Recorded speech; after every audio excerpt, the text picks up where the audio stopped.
It's time for overtime. Stop what you're doing and listen. In the world of sports, it's all about the playmakers in today's headlines, from locals to the pros, with interviews from local standouts and sports all-stars across the country that will have you talking. Oh, my goodness. Touchdown. Hear from coaches to players, sports analysts, and broadcasters who are a part of the action every day. Overtime, now with Bert Ramin on ESPN 102.3 AM 1000 KSOO, Sioux Falls sports leader.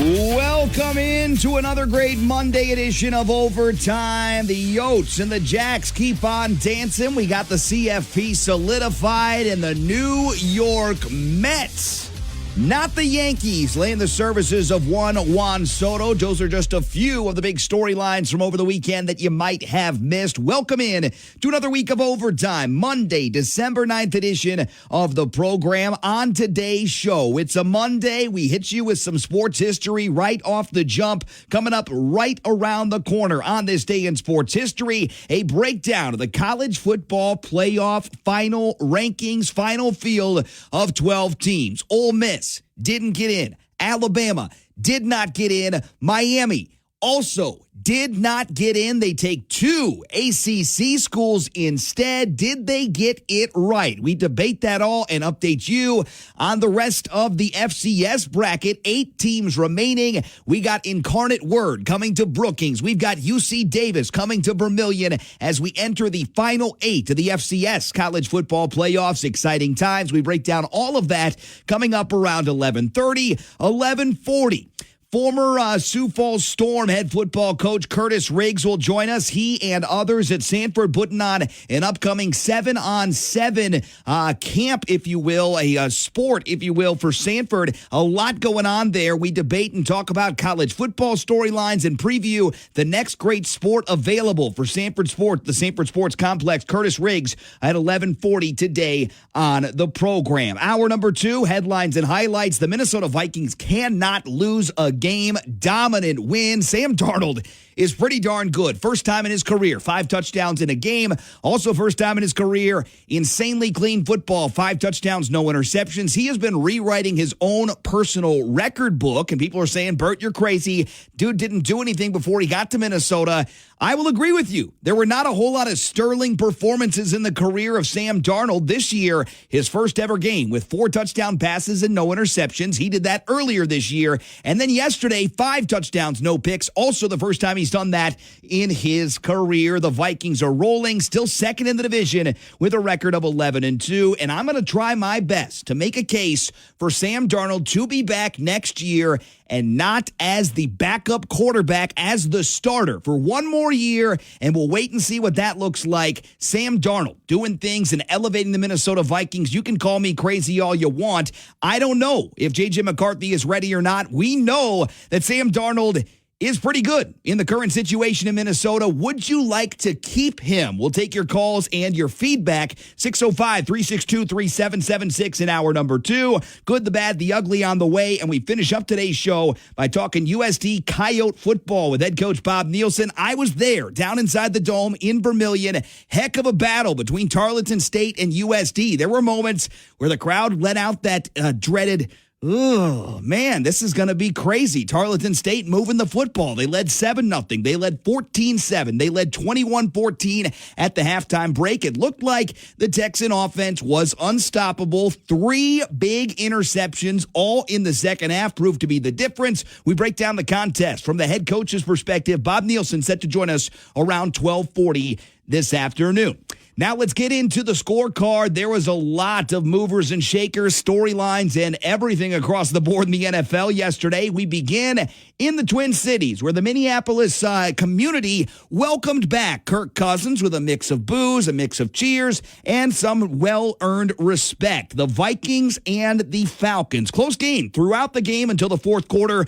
42-21 the final. Sam Darnold, pretty darn special yesterday, hooks up with Jordan Addison for 3 touchdowns. Justin Jefferson for 2 touchdowns. Here's one of those. 3rd and 8. Minnesota 6 of 11 on 3rd down. Sam under a lot of pressure. How'd you get away from that? Now he throws deep. Justin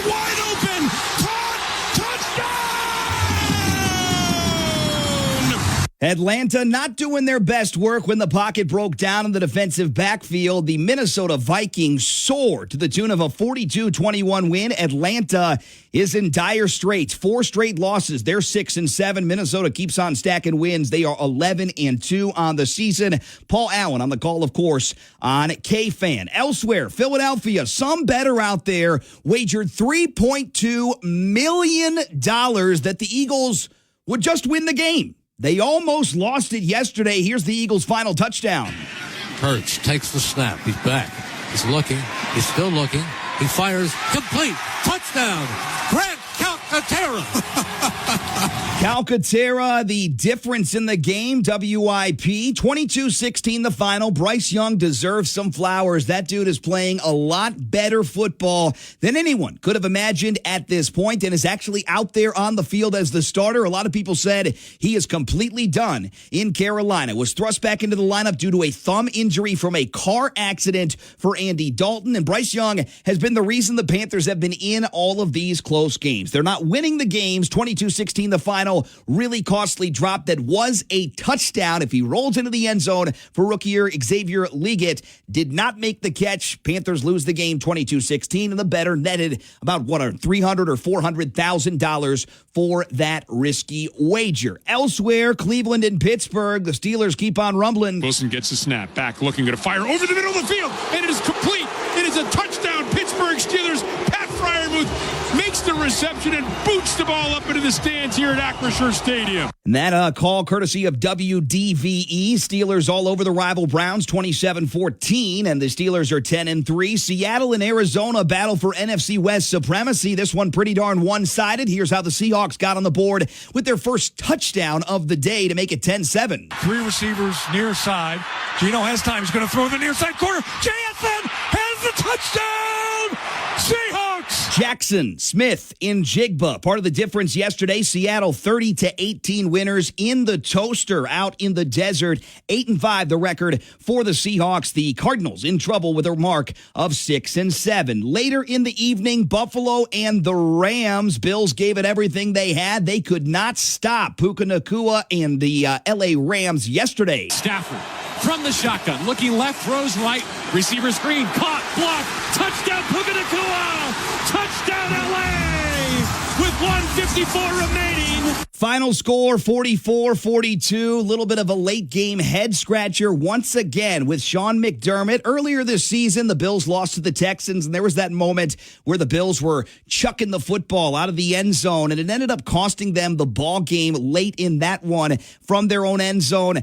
In this game, different situation, but the Bills opt with less than a couple minutes to go with 3 timeouts. They run a quarterback sneak, and they force themselves to call a timeout, giving them just 2 timeouts left, and in fact, allowing them to solidify themselves in need of the onside kick. It cost them the ball game. Not a fan of the late call, but regardless, LA seemed like the better team yesterday despite a 6-touchdown performance for Josh Allen. Final score 44-42. Bills are 10-3. Rams with a huge win for their playoff chances improved to 7-6. I somehow, some way convinced myself that the Chicago Bears would come out and play hard in the wake of Matt Eberflus getting fired. Boy, was I wrong. They managed less than 10 yards in the first half yesterday. And welcome to the league as a starter, Isaac Guerrero. He was a big part of the Niners' win. They've changed ends to start the fourth quarter, trying to get in the south end zone. Handoff to Guerrero. Touchdown! San Francisco! All Niners yesterday, 38-13. San Francisco out of the despair mode with a win. Finally, 6-7 the record. Chicago 4-9, and they remain winless on the road this season. Last night, Sunday Night Football, great ball game. Chargers and Chiefs. This one down to the wire, a doink, but in the right direction as fate would have it for the Kansas City Chiefs. Like the Vikings, like the Lions, and like the Eagles, this team cannot lose right now. Kansas City wins it on a doink in field goal, 19-17. Chiefs are 12-1, and they win the AFC West. Here's quarterback Patrick Mahomes. It's our first goal every single year to win the AFC West, and It's a great division where a lot of rivalries, where everybody's playing each other tough. And, 3 teams are going to probably make the playoffs. That speaks to the division that we play in. And so to be able to win this division, to gain another game in the playoff picture, it was an important game for us against a really good football team. We found a way to get a win, but now we got to keep building if we want to get to our ultimate goal. We'll take a long look at said playoff picture as it stands today, because tonight's game, Bengals and Cowboys, will not shake up the current playoff picture, although both teams still not yet eliminated in their respective conferences. College football championship weekend. Boise State led it off with a 21-7 win over UNLV. Army all over Tulane, 35-14. Those games were Friday night. Saturday, Oregon over Penn State, 45-37. And in overtime, great SEC battle in Atlanta, Georgia and Texas. And unfortunately for the Longhorns, the Bulldogs came to play. Back under center. Hand it to Etienne, straight ahead. Touchdown! Touchdown! Dogs are SEC champions. Dogs have won it. Carson Beck dinged up. Etienne back into the lineup for the first time in a while after he was dinged up. Those two pair together to get the win in overtime. 22-19, Georgia SEC champions and one of the higher seeds in this year's college football playoff field. SMU fought tooth and nail with Clemson in Charlotte, but it was the Tigers over the Mustangs 34-31. And Arizona State absolutely dominates Iowa State to the tune of a 45-19 win. Cyclones will not be participating in the CFP this year. We'll talk bowl games later on in today's show. Speaking of the CFP field, Jimbo Fisher pretty darn critical about the seeding being one of the big bugaboos around this year's 12-team field. It's like everything. There's going to be flaws when it first comes out because it's a new system. But I know what they're trying to do with the other conferences and give them top seeds, making conference championships relevant. But I think they're becoming a little bit irrelevant, as crazy as that sounds, because of the playoff. And I don't think people understood that was what was going to happen with the consequences of having a bigger playoff. I think that's what screwed the seed. Of what they have now, the seeding is not right. And that's what the problem is. There's some teams that have had significant years that have a much tougher road to the finals than teams who didn't. And that's never the right way, but we have an imperfect system. Just for some clarity and for some honesty on the show, I've always been the dude that says include the little guys that are having great seasons. UCF, Cincinnati, they got in. That was awesome. And they were a pretty darn good team as well. You got the guys a seat at the table, but I'm going to agree with Jimbo Fisher here. I think the top 4 seeds guaranteed to the four highest seeded conference champions might be a little bit of a flaw here because we've created some easier roads for lower seeds. We'll dive into that later on in the show. As of this morning, Bill Belichick reportedly still in discussions with the University of North Carolina about becoming their new head football coach. Nothing official yet. Here's Nick Saban, a guy who just left the college football ranks to join the media and retire from coaching. Could Bill Belichick, an older coach, really want to and succeed in the college football world? Here's Nick Saban. Bill's an outstanding coach. He's very well organized. He's a good teacher. I think he relates well with the players. So I think he would do a great job in college. The only thing that would be different is recruiting. But as you say, relationship building is not as important. Not that Bill wouldn't be good at that. Is not as important now that you pay players. I think it becomes a little bit more about the money and the deal that you make with them. So it is a little bit more like pro football. So, and I think Bill knows how to manage that and would do a good job.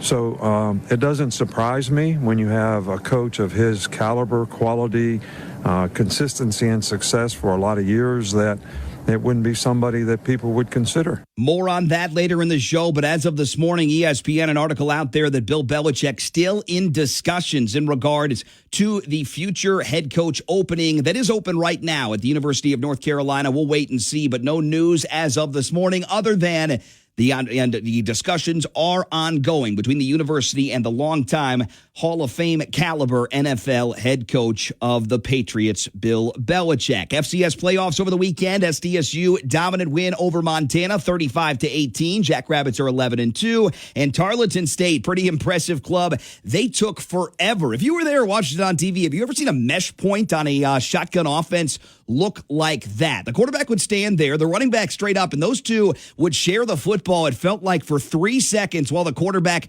looked downfield and then he pulled it out or handed it to the young man. It was an impressive offense. They moved their way down the field, but Tarleton State, 3 second-half interceptions. USD's defense stands tall when they need to the most. 42-31 the final. Yotes are 10-2. Coming up on Saturday, the Yotes are home to UC Davis at 2 o'clock, and the Jackrabbits playing host to Incarnate Word. Second time these two programs have seen each other this year. That is an 11 o'clock go time on Saturday on ESPN. The other two matchups Friday night, Idaho at Montana State. Standalone game, 8 o'clock on ESPN. And Mercer up inside the Fargo Dome, 2:30 Saturday on ABC.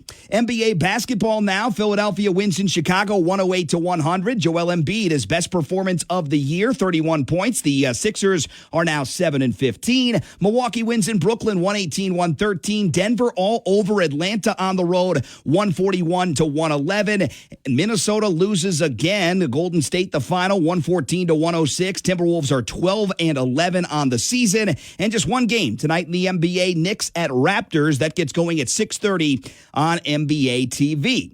Women's basketball, rewind back to Saturday. Northern Arizona in town battling with USD. The Yotes get the win, 84-79, improve their record to 4-6 on the season. And South Dakota State wins out west in Montana, 78-70 over the Grizzlies. Jackrabbit women are 7-2. Yesterday, Iowa State over Central Michigan, 82-56, and Nebraska over Minnesota. First loss of the season for the Gophers, 84-65 in Lincoln. Husker women 8-1. Saturday finals on the men's side, USD lost to Northern Arizona on the road, 95-82, and South Dakota State wins at home against Eastern Washington, 74-53. Jackrabbit men are 8-3, and yesterday in college basketball, been a rough week for the Kansas Jayhawks. So bounce it in, Missouri will hold it.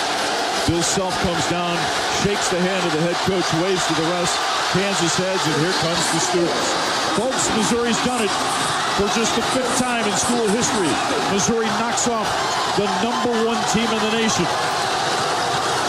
And for the 4th time, it just happens to be the Kansas Jayhawks. Our final in Como, 76-67. Missouri over Kansas. Jayhawks are now 7-2 on the season. Other final notable to our area yesterday, Iowa State all over visiting Jackson State, 100-58 the final. The Cyclone men are 7-1. NHL hockey, Winnipeg lost at home to Columbus yesterday 4-1, and Colorado wins in Jersey 4-0. The Avalanche are 16-13-0. Tonight in the NHL, Red Wings at Sabres, 6 o'clock. Blackhawks at Rangers, same time on NHL Network. College hockey, Augustana split with Fairbanks over the weekend, winning on Friday 3-1 and losing Saturday 2-1. Augie hockey now 9-7. They've got Anchorage on the road up in Alaska Thursday and Friday night. Those are 10 o'clock Central start times. Follow along at GoAugie.com. Major League Baseball. Not going to talk a ton about MLB this time of the year, but free agency roared over the weekend, and the biggest name on the market has a new home. He's not moving far. He's going from New York to New York. Juan Soto, now a New York Met. Here's Jeff Passan. In the end, I think Juan Soto looked at the New York Mets future and looked at the New York Yankees future and believed that the Mets have a better future than the Yankees, which is a wild thing to think, right? The Yankees have been the most successful franchise in North American professional sports history. They have 27 championships. The New York Mets have been the New York Mets. And so to see the transformation that Steve Cohen has helped make with this franchise over the last 4 years after he bought it, to turn them from laughingstock into the team that Juan Soto wants to play with because he believes that they are going to have a brighter future, speaks volumes about what he has been able to do since he has bought the team. And this, I think, is just the beginning. Massive deal for Juan Soto. All told, it is a 15-year contract worth $765 million. The total value could exceed $800 million for Soto. Record-breaking deal. More on that later in the show. Let's dive right into your Reliabank headlines of the day for hour number 1, and it starts with the South Dakota State Jackrabbit football program. program. Mark Gronowski accounted for 4 touchdowns on Saturday, 2 through the air and 2 on the ground as two-time defending champion South Dakota State opened their FCS playoff journey with a 35-18 win over Montana on Saturday afternoon at home. And winning the rematch between the two teams that played in last season's national championship game, the third-seeded Jackrabbits improved to 11-12 overall. Montana, the 14 seed, ended their season at 9-5. South Dakota State now moves to host 6th seed Incarnate Word in quarterfinal action. 11 o'clock is the start time on Saturday. The game will be televised nationally on ESPN. The Jackrabbits defeated Incarnate Word earlier this year, 45-24, back in early September in the home opener. The Grizzlies took advantage early in the game of an SDSU turnover near midfield on the Jackrabbits' opening drive of the game to draw first blood with a 34-yard field goal, but SDSU dominates the rest of the way, 35-18 the final. The Grizzlies did have 15 fourth-quarter points, but it was Jackrabbits from just about start to finish on Saturday in that win. Incarnate Word, the opponent coming up in Brookings this weekend. Well, 3 interceptions and 28 second-half points lifted 4-seed USD to their 10th win of the season and sent them into the quarters of the NCAA FCS playoffs with a 42-31 win over 13th-seeded Tarleton State. The Texans finished their season at 10-4. High-scoring affair started with both teams scoring on each of their first 2 possessions on Saturday afternoon inside the Dakota Dome. Texans utilized a slow and methodical run-pass option attack that kept the Yote defense on their toes for most of the first half, holding until midway through the fourth quarter. 3 second-half interceptions. Shaheed Barrows had one down, as well as a couple other players. Mike Reed also getting in on the action. 3 interceptions in the second half. They finally slow down that offense, and boy, did they come to play. All sorts of big plays in the second half for USD as they march on into the next round of the postseason as well. The Augustana hockey team dropped a Saturday night affair to Fairbanks inside the Carlson Center by a score of 2-1 in a penalty-riddled game. The Nanics scored a power play goal in the third period to secure the win. They took an early 1-0 lead in the first period as Kyle Gaffney netted a backdoor tap-in from Braden Bierney. Alaska Fairbanks continued their momentum throughout the frame with 13 shots on goal. Hard-fought weekend, another split for the Augustana Vikings. They now on the season own a record of 9-7. They've got Anchorage coming up Thursday and Friday night, 10 o'clock start times. GoAugie.com. And lastly, in your headlines of the day, USF, University of Sioux Falls women's wrestling, shut out the Cornell College Rams 48-0 yesterday to advance to 2-0 in dual matchups on the season. The Cougars recorded 5 pins over the Rams with no match going longer than 2 minutes. Kyla Schwager picked up the forfeit at 103 pounds while Cornell was open. And you can view a weight class by weight class recap at usfcougars.com. They'll be back in action on Wednesday, December 18th at 6 p.m. as they play host to Minot State inside the Stewart Center. usfcougars.com for more info on a very successful start to the new program here in Sioux Falls, USF Cougar Women's Wrestling. Year number 2 for the program here in the 605. We take the break. We're coming back with your weekly history lesson here on Overtime. It's time for On This Day in Sports History. Still so much to come in hour number 1, college football playoff bracket breakdown, a look at the FCS bracket, my picks for both, and we move forward. Kurtiss Riggs with Riggs Football, 7-on-7 tryouts are coming up soon at the Sanford Sports Complex, taking place indoors at the Sanford Fieldhouse. There are several different age groups here, 10 and under, 12 and under, 14 and 15 and under, and 18 and under, all at the Sanford Fieldhouse. More information, sanfordsports.com. We'll talk about that with Kurtiss Riggs, former coach of the Sioux Falls Storm, coming up later on in the program. We take the break. Back with more of the show after this. It's a Monday edition of Overtime on ESPN Sioux Falls. College hoops and NBA basketball, the NFL and Major League Baseball. It's all here on ESPN 102.3 and AM 1000 KSOO, Sioux Falls sports leader.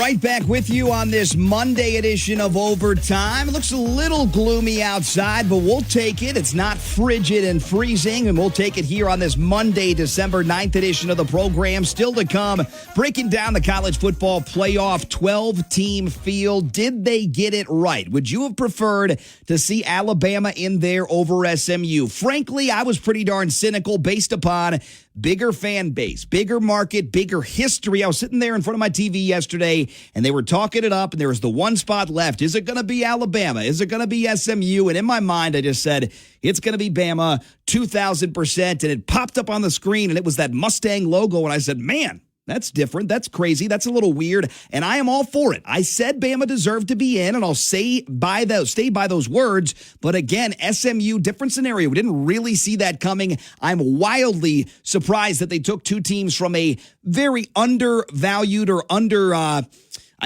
expectation ACC this year. Clemson, not highly thought of coming in. They win the ACC. SMU loses the game. Close game. They still managed to get in, edging out Alabama and Miami. Those are the first two teams out of the college football playoff this season. A lot of goodies today occurred on this day in sports history. It's time for your weekly history lesson on a Monday. Let's do it. History repeats itself. Down goes Frazier! Down goes Frazier! Well, sometimes. Yeah, they got to roll it. He caught it. Touchdown. He did what? In the world of sports, there are moments that are fleeting. And some that live forever. Russell looks, throws inside. Oh, my God, it's picked off. Oh, he broke his ankles. Snap good, spot down. Walsh's kick is up, and it is no good. He missed it. Are you kidding me? It's time for Bert to deliver those moments that happened on this day in sports history.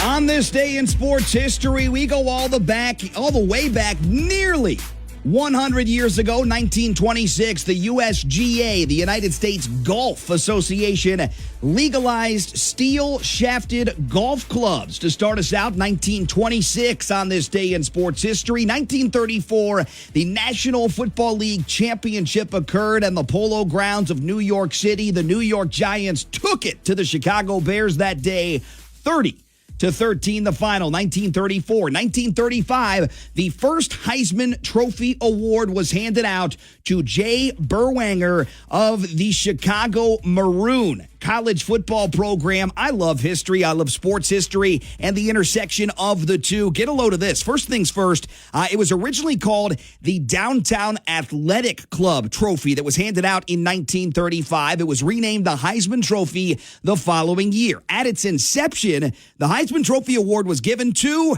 the most valuable player east of the Mississippi River. In 1936, Berwanger became the first player drafted into the National Football League in its inaugural 1936 NFL draft. And get a load of this also, Berwanger was awarded the Chicago Tribune Silver Football as the most valuable player in the Big Ten Conference and earned unanimous All-America honors. And that season in 1934, the Heisman Trophy winning season to follow, Berwanger left his mark on Michigan center by the name of Gerald Ford.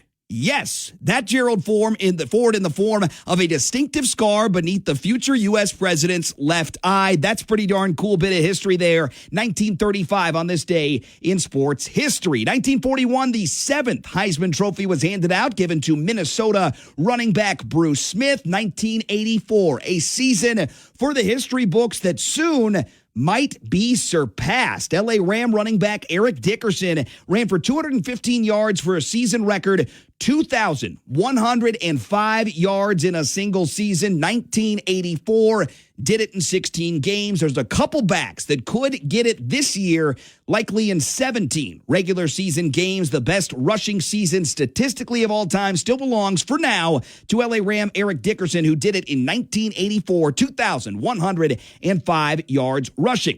1985, it is a streak kind of day. San Francisco 49ers wide receiver Jerry Rice began his NFL streak of 274 consecutive games with a catch in a 27-20 loss to the Rams at Candlestick Park on this day in 1985. 1987, Larry Bird ended a streak of 59 consecutive made free throws, 1990. On this day, NFL New York Giant running back Otis Anderson became the 8th running back ever to eclipse 10,000 yards for a career. 2013 on this day, Mike Ditka, what took them so long? Mike Ditka's number 89 jersey retired on this day back in 2013 by the Chicago Bears, and a couple other big-time accomplishments. 2018.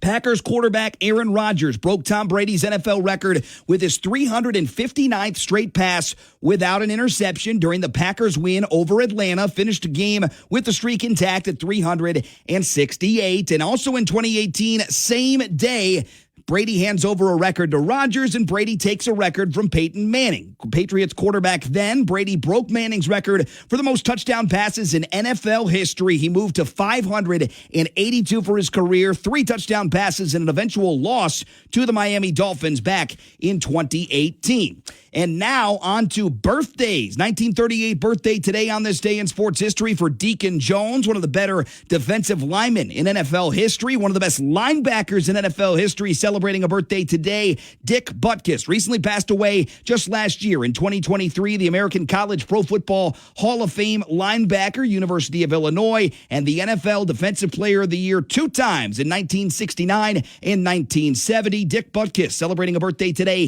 1942. And last birthday to get to, happy 29th birthday to American artistic gymnast Michaela Maroney. 1995 birthday, Olympic gold and silver medal back in 2012. We take the break, back to break down the college football playoff the best we can. Going to make ones and twos of it, try to make some sense, and also who has the easiest path to the final. It's one answer for me. It's pretty darn easy if you look from one team's perspective. We'll dive into that coming up next on Overtime.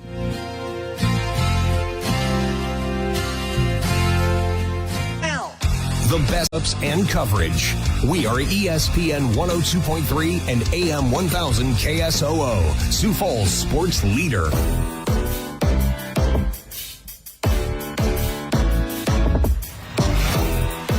Right back with you on this Monday week opening edition of Overtime. College football chatter now. Good news for Nebraska Husker fans to share as of this morning. On3.com reporting that Emmett Johnson has reversed course after announcing on Thursday that he intended to enter the transfer portal. The Nebraska sophomore running back now says that he'll return to the Husker program for the bowl game and for next season. The transfer portal set to open up on Monday. That is today. Johnson's return, obviously a significant development for Big Red, as his original decision surprised many fans of the program because of the strong manner in which he finished the season. Now the job's not done. He will play in the bowl game and stay with the program at least for next year. Good news. You can find that at on3.com. College football playoff is solidified. Undefeated Oregon is the top seed in the first ever 12-team college football playoff field, while SMU, despite a loss in the ACC championship game, nudged out Alabama and Miami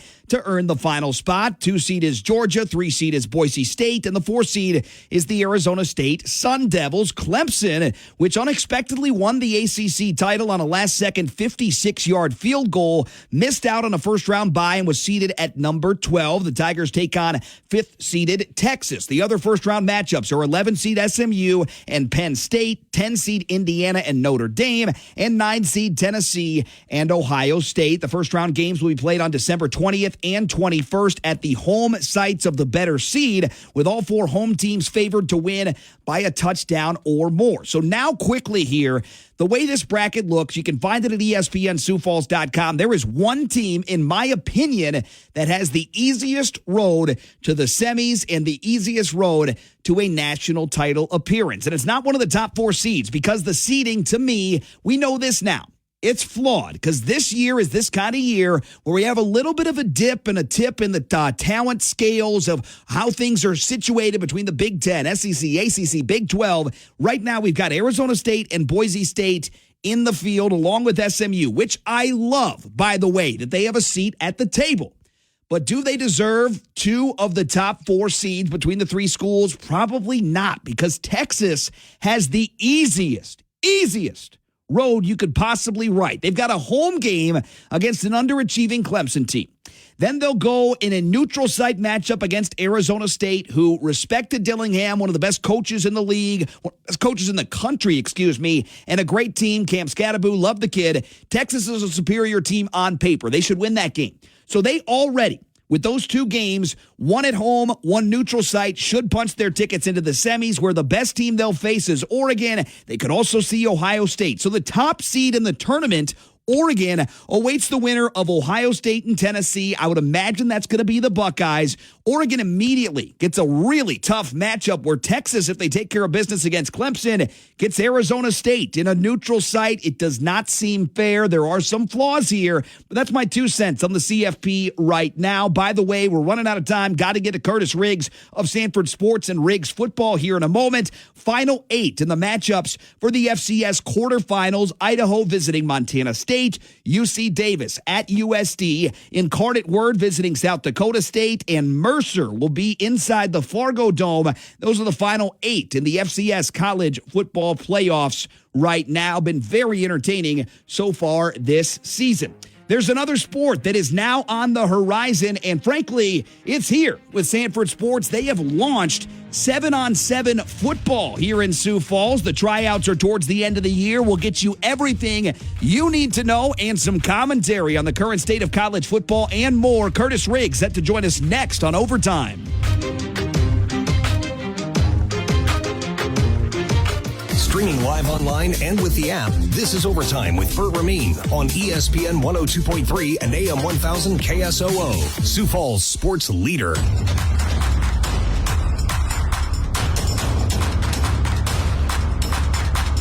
Right back with you on this Monday, December 9th edition of Overtime. It's Bert Rameen. You can find me on Twitter at any time at BertESPN. New to the Sanford Sports Complex and the Sanford Sports family, coming up very soon is the start of 7-on-7 football. 5 different divisions, 10 and under, 12 and under, 14 under, 15 and under, and 18 and under. There'll be tryouts towards the end of the month. And, of course, a big part of that partnership is Riggs Football. Kurtiss Riggs, longtime Sioux Falls Storm head football coach, now with Sanford Sports as well, joining us now on the ESPN hotline. Very exciting stuff on the way there, Coach. But first things first, how you doing?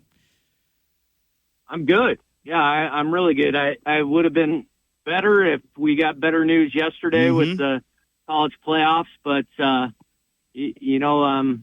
have done more to get Bama in there and had some tough losses that hurt them. Yeah, absolutely. I wanted to get your take on that. I was just talking about one team that has a really easy road. I feel like Texas has an easier road than the top seed in the entire tournament. That's Oregon. There's some flaws here based on delivering the first round bye to the highest 4 ranked conference champions, XYZ. There's some things that are going to get tinkered, and that's fine. It's not going to be perfect in year one. But what stood out to you about the selection process and some teams like Miami and Alabama that got left out?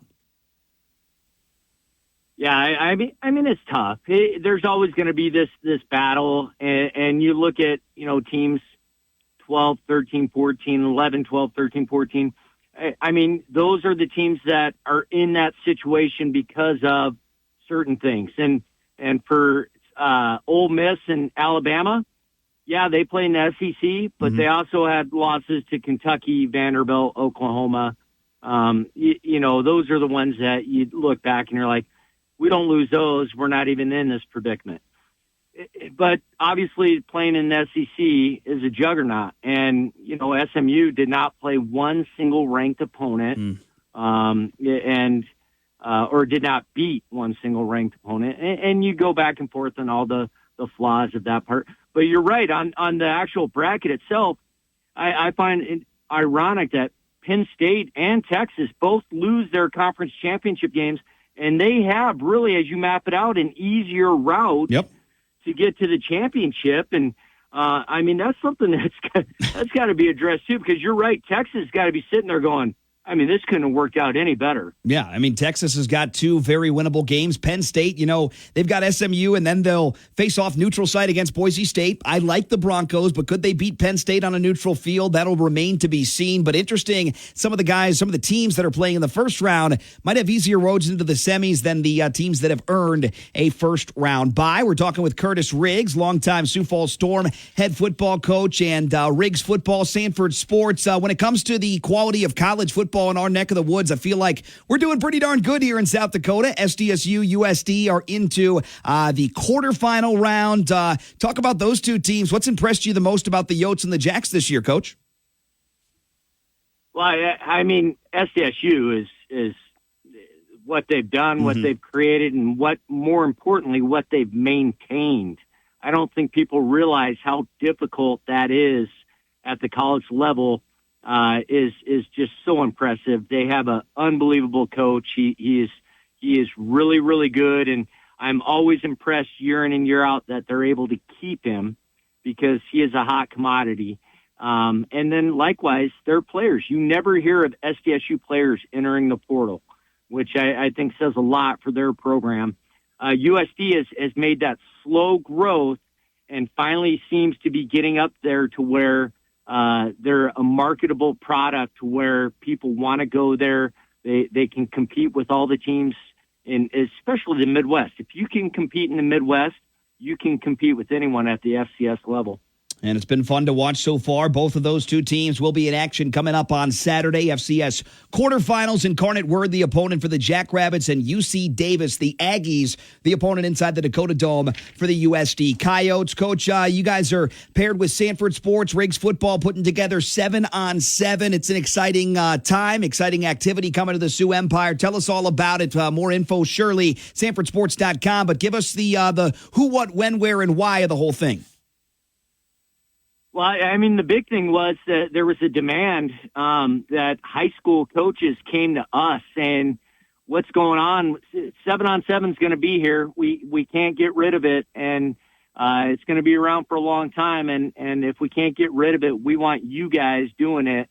So we then fulfilled that, and we got an unbelievable coaching staff, guys that are head coaches at the high school level, guys that have coached at the college level, and guys that have coached professionally too, that are going to lead the charge for these different teams.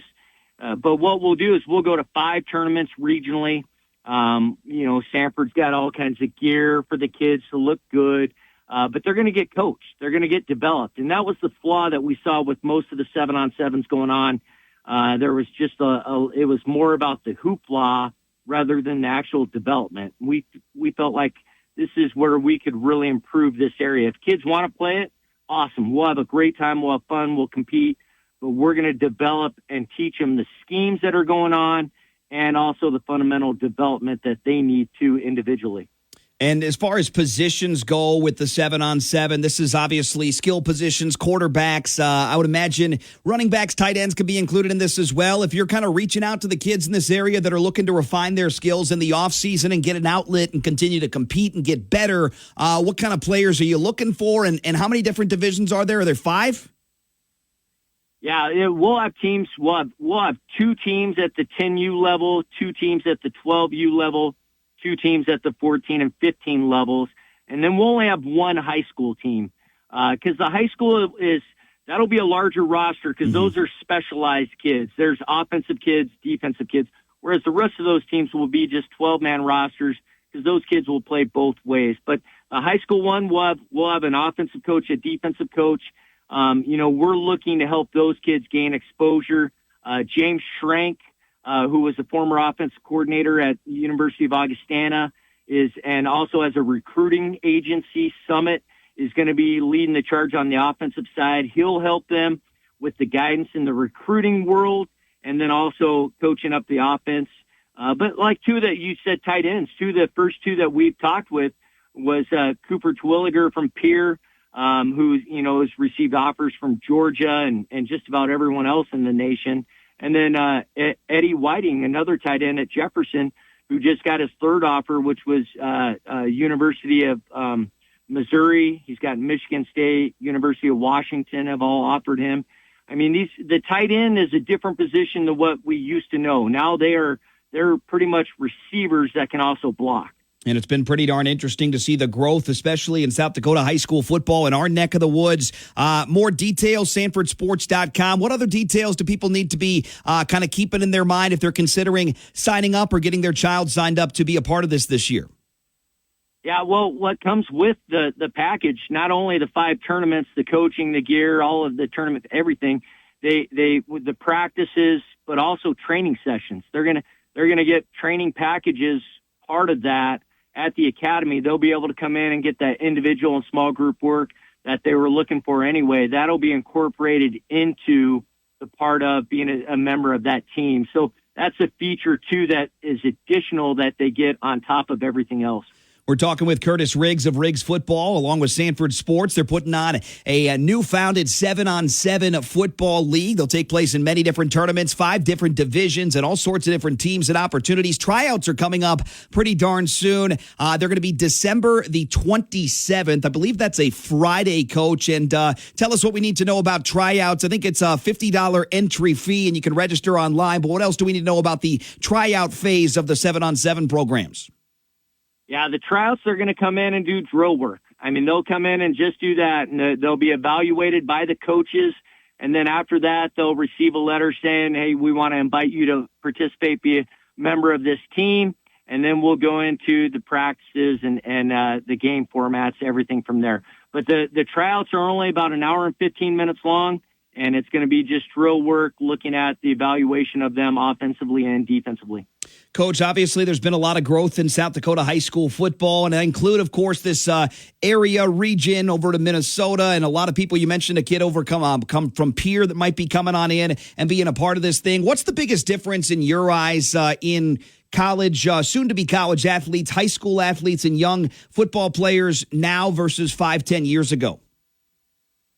The amount of training, especially in the Sioux Falls metro area, the facilities that the kids have now, you know, and it's almost they're coming in. This is all they've known now. They don't know what it used to be like. Mm-hmm. They don't know what it was like before having a field house to go train at.